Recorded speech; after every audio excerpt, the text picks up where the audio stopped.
Halo guys, welcome back to Korea Ramit bersama orang Korea yang medok. Polo-polo, di video kali ini aku mau menceritakan meninggalnya seorang pramugari di Korea. Tapi meninggalnya itu bukan waktu bekerja, jadi bukan di udara, melainkan kejadiannya ini terjadi diakibatkan seorang supir taksi. Sangat tak sayangkan karena korbannya itu berusia cukup muda waktu kejadian ini. Langsung kita mulai. Kejadian yang mau aku ceritakan ini udah terjadi sekitar 20 tahun yang lalu di kota Songnam. Lebih tepatnya pada tanggal 17 Maret tahun 2005. Dan mungkin polo-polo udah tahu, Korea kan punya 4 musim ya toh. Dan musim semi itu mulainya itu sekitar bulan Maret. Jadi bisa dibilang akhir Februari ataupun awal Maret itu merupakan transisi dari musim dingin ke musim semi, sehingga kadang itu masih dingin ataupun bisa jadi masih ada salju dikit-dikit. Ini tak beritahu soalnya nanti di alur ceritanya polo-polo harus tahu kayak lingkungannya kayak apa, makanya tak beritahu. Pada tanggal 17 Maret pukul 3 sore tiba-tiba ada seorang ibu usia sekitar 60 tahunan itu pergi ke kantor polisi.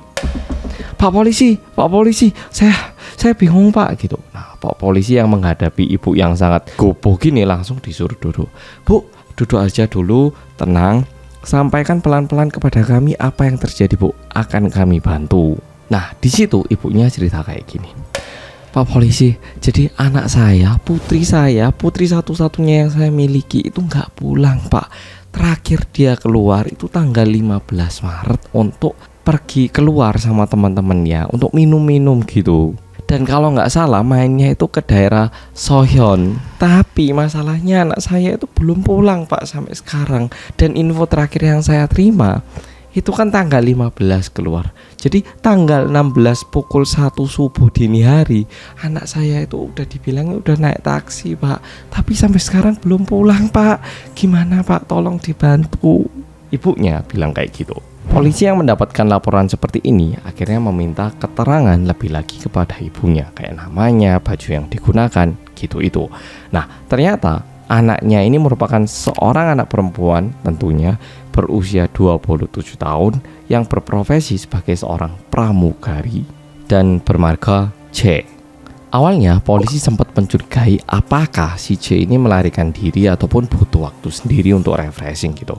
Tapi setelah diinvestigasi, si C ini nggak ada masalah sama ibunya, keluarganya, dan di tempat kerja pun dia itu nggak ada musuh ataupun nggak pernah ada masalah besar. Dan juga dia itu nggak punya pacar. Sehingga polisi memperkirakan kayaknya nggak mungkin kalau si C ini melarikan diri, alias kemungkinan besar ada sebuah kejadian yang membuat si C ini nggak bisa pulang ke rumahnya. Dan keesokan harinya, tanggal 18 Maret tahun 2005, polisi membentuk satu tim baru untuk menginvestigasi kasus ini. Dan tentunya polisi mencari info lebih lanjut lagi tentang C. Dan ternyata polisi mendapatkan beberapa informasi sebagai berikut.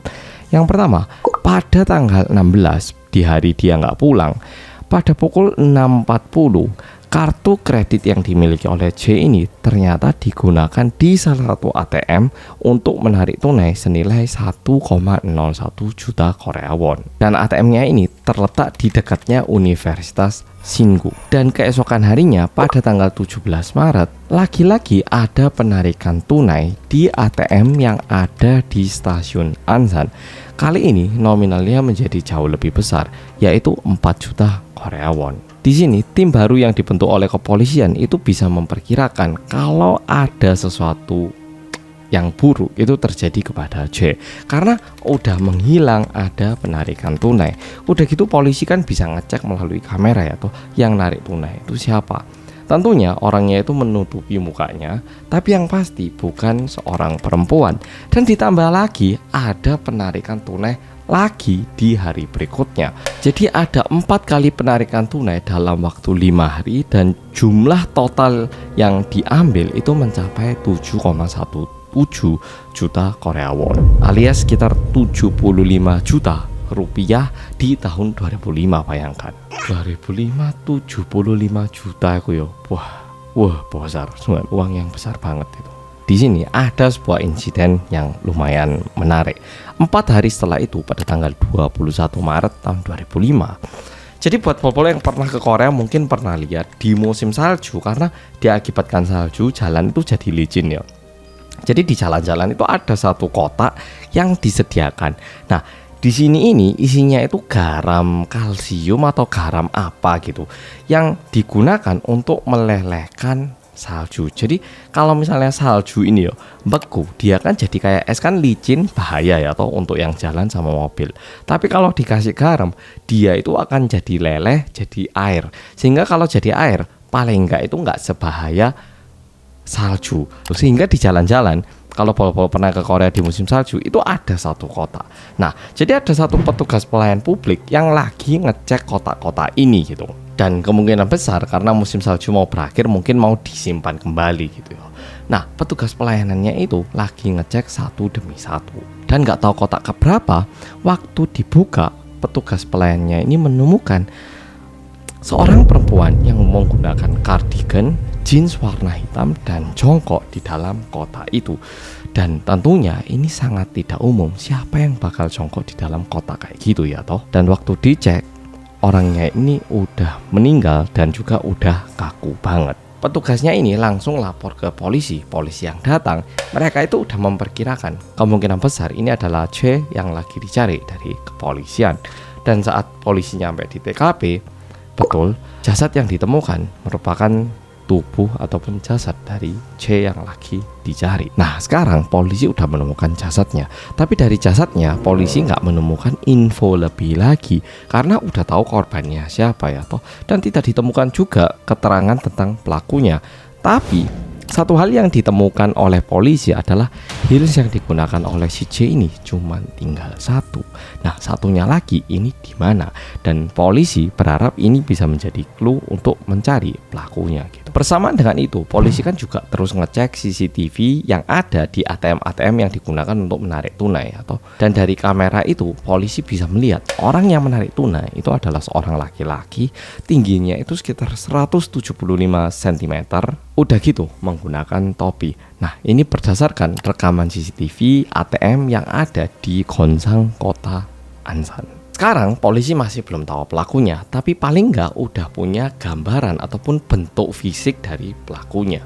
Setelah itu, yang dilakukan oleh polisi adalah, karena polisi tahu kemungkinan besar polisi bisa menemukan clue berikutnya di kantor taksi ataupun perusahaan taksi.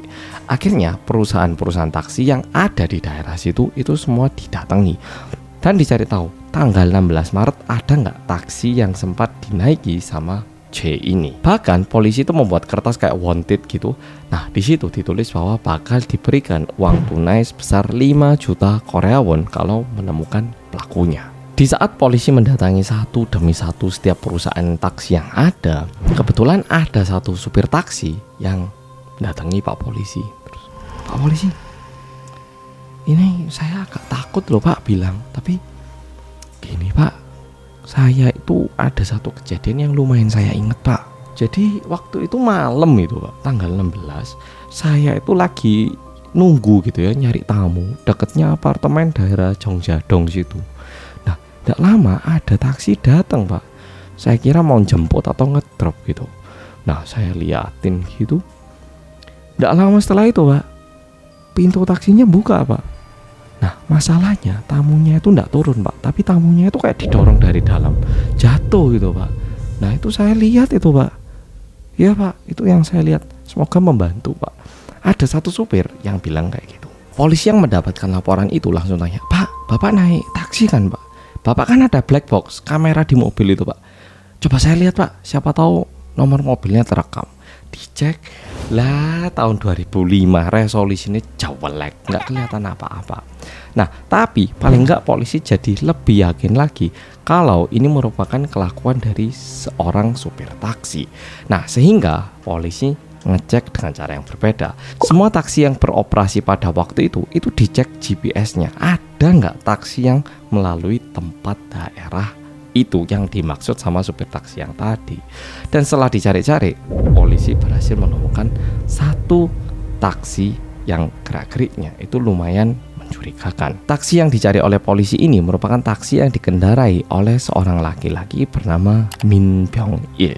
Dan setelah dicari tahu, ternyata Min Byung-il ini merupakan mantan narapidana. Dulunya dia itu pernah melakukan kejahatan hingga 9 gugatan dan pernah di buron juga dulunya. Nah pokoknya dulu itu dia udah masuk penjara, bebas dan bekerja sebagai supir taksi. Nah polisi yang pengen nangkap orang ini dengan cara yang mudah, akhirnya mereka itu berpura-pura bukan menjadi polisi, ya detektif gitu. Mereka pakai baju biasa gitu. Nah mereka datangi Pak Min Byung-il waktu dia lagi kerja. Pak, ini saya tolong diantar ke kantor polisi situ Pak, ini saya ada urusan. Oh ya, diantar. Sampai situ langsung dikerubung dan ditangkap. Awalnya waktu Min Byung-il ini ditangkap, dia itu terus bilang bahwa dia bukan pelaku dari kejadian kali ini. Dia bilang, saya enggak tahu Pak, itu dulu saya ini udah tobat Pak, enggak tahu. Awalnya bilang kayak gitu. Nah cuman di saat Min Byung-il ini lagi diinvestigasi, polisi itu ngecek mobilnya yang digunakan untuk bekerja ini. Dan waktu dicari, di situ polisi menemukan satu bukti yang mungkin Min Byung-il sendiri dia itu nggak ngira bakal ada di situ, yaitu satu heels yang tidak ditemukan saat jasadnya C itu ditemukan. Nah ketika ini ditemukan, polisi langsung tanya, lah ini loh heelsnya ada di mobil kamu masih mau bilang kalau kamu bukan pelakunya? Di situ Min Byung-il udah nggak punya alasan apa-apa dan akhirnya dia membuka mulut dan mengakui bahwa dia adalah pelaku dari kejadian kali ini. Dan kalau berdasarkan ceritanya Min Byung-il, yang terjadi adalah di hari itu karena C itu lumayan mabuk, dia naik taksinya dan di tengah perjalanan C itu katanya muntah di dalam mobil. Tapi bukannya C itu minta maaf, tapi malah marah-marah ke supir taksinya. Nah, di situ Min Byung-il yang jadi marah, dia itu memutuskan untuk merampok uang yang dimiliki oleh C. Sehingga Min Byung-il ini langsung nyetir ke ATM terdekat dan di situ dia minta C untuk menarik tunai dan juga tanya PIN-nya. Nah, awalnya C nggak mau beritahu, tapi di situ dia diancam, kalau nggak kamu beritahu, kamu tak bunuh. Sehingga ya diberitahu. Akhirnya Min Byung-il ini jadi bisa ngerampok uangnya si C ini. Tapi di situ dia mikir, duh, tapi like gini kan ketahuan, mukaku kan wis kelihatan, gak wis tak bunuh aja wis. Sehingga C itu akhirnya juga dibunuh dengan cara dicekik. Dan setelah dicari tahu, ternyata Min Byung-il ini setelah dia keluar dari penjara, dia itu emang kerja menjadi supir taksi. Tapi di waktu kosongnya dia itu suka main judi, taruhan ini loh, balapan kuda. Sehingga uangnya itu nggak pernah cukup dan juga dia punya hutang. Sehingga dia itu butuh uang banget sebenarnya. Nah makanya dia itu terus-menerus narik tunai hingga 7,17 juta Korea won.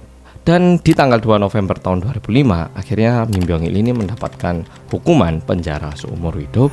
Dan karena dia nggak terima, dia itu sempat mendorong dan juga melakukan pelarian diri dan berhasil. Sungguhan, tapi untungnya langsung ketangkep dan dimasukkan ke penjara hingga saat ini.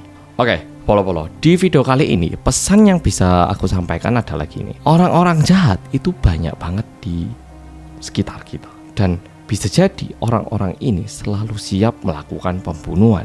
Tapi satu hal yang bisa kita lakukan, paling nggak kita harus selalu menjaga sikap dan perilaku kita demi diri kita sendiri. Jadi dari usia muda, yuk kita belajar untuk mengontrol diri kita untuk diri kita sendiri, bukan demi orang lain, untuk diri kita sendiri. Ya, jadi kayak gitu. Ya tentunya bakal lebih baik lagi kalau nggak ada orang yang tidak membunuh. Tapi karena kita nggak bisa tahu isi hati orang lain, paling nggak kita harus berusaha bisa mengontrol kata-kata yang kita ucapkan dari mulut kita. Yap, oke polo-polo, video kali ini sampai di sini. Makasih udah nonton dan hati-hati, apalagi kalau selesai minum-minum. Makasih udah nonton dan sampai jumpa di video berikutnya.